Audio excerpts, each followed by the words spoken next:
urgent need to protect local meter manufacturers in the ongoing national mass metering program of the federal government. Concerned that if the federal government and other stakeholders do not make urgent intervention, and indeed this Senate, the ongoing World Bank-funded National Mass Metering Program Phase 2 would ultimately encourage foreign company participation, loss of jobs and funds to the detriment of local manufacturers and causing economic retrogression.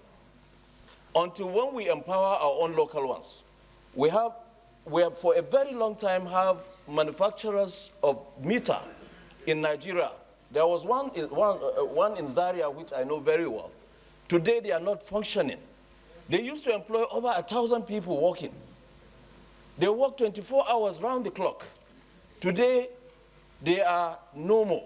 And we are encouraging where we take loan from World Bank. When the money comes, we take it to China and they empower them.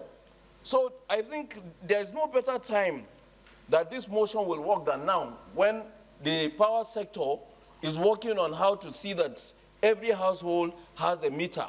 The truth is that time has come for us to start growing our local manufacturers, our local contractors.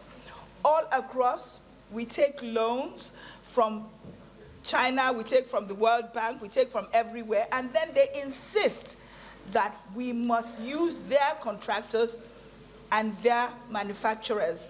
That does not help us to grow.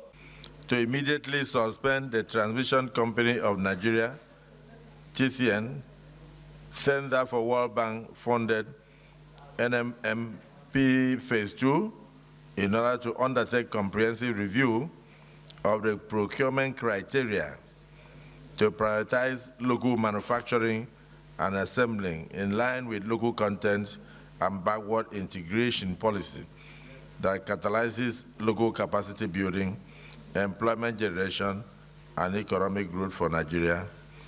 And for this prayer one, those who are in support of prayer one say aye. Aye. Those against say nay. The ayes have it.